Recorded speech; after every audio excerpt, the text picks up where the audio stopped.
Hi, everybody. Chris Englebert with Englebert Financial Advisers in beautiful Allentown, Pennsylvania with this week's QCast update.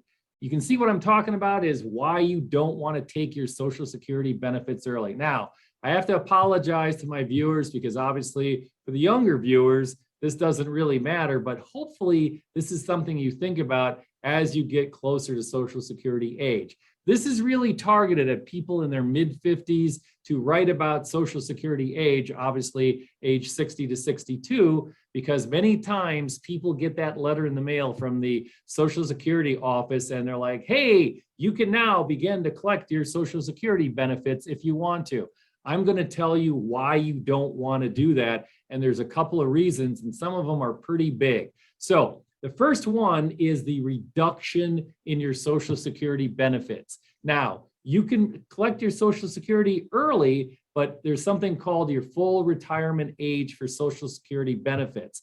We tell people you should really wait for your full retirement age for Social Security benefits. So if you happen to be age 63 right now, your full retirement age for Social Security benefits is age 67 and 10 months is when you're eligible for your full Social Security benefits. If you take your Social Security benefits early, you get a huge haircut, literally about 30% if you take them right when you're eligible for Social Security. That's a giant haircut. Now, one of the things I get back from people is they're like, hey, I don't know if I'm going to live that long, so I'm going to bet and take my Social Security benefits early because if I die, I want to make sure I get my money. We're like, that is a wrong attitude to take because the real factor that people aren't counting on is the taxes you pay on your Social Security benefits. So Social Security is the only benefit that you get that you're taxed twice on. If you're still working, look at your paycheck and you'll see the annual deduction that you have to make to pay into Social Security.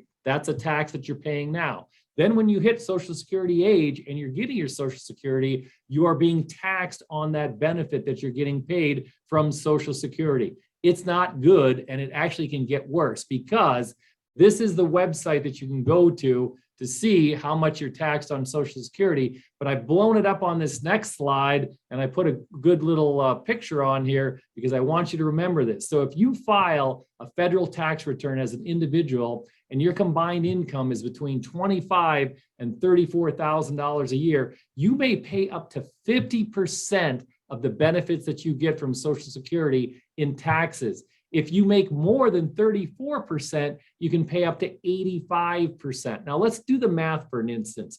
I'm going to use some round numbers to keep it simple. If you're getting $1,000 a month Social Security benefit, most of you are going to be getting more than that, but let's just say you're getting $1,000 a month. If you take your Social Security benefit early, like my previous slide shows, you're getting only out of $1,000, a 30% haircut, you're getting $700. If you then are earning other income, if you're working or you got a pension, you're technically only getting 50 to 85% of that tax. So let's do the math.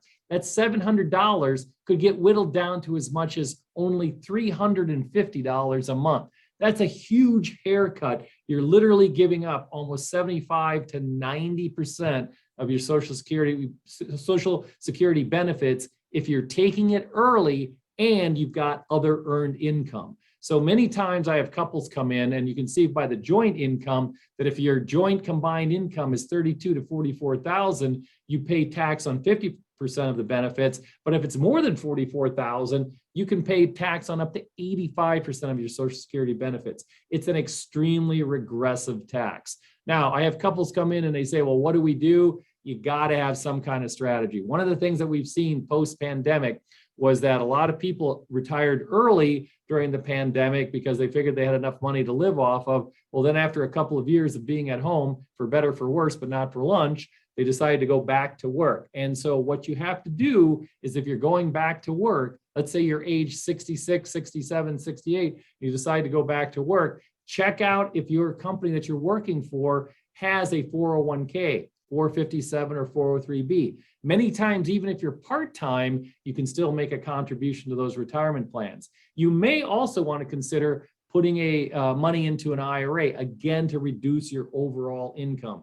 There's a couple of other strategies out there. You've heard me talk about tax-deferred annuities. We're not a big fan of those. However, there are a couple tax-deferred annuities that we do recommend that are very low cost, and you can put some of your investment dollars in that. For example, if you have $100,000 in a joint account between husband and wife, and that's churning off about 4 to 5% in income, or 4 to 5 grand a year, that's adding to your taxable income, and that can turn around and create a situation where your Social Security benefits are taxed at a higher rate. So maybe you want to put that money in some type of investment vehicle where you're not showing income every year. So I just wanted to bring this to people's attention. As always, you can call me personally and talk to me about your individual situation, but many people don't realize what a regressive tax you're paying on your Social Security benefits, number one, and the mistake you make by taking your Social Security benefits early.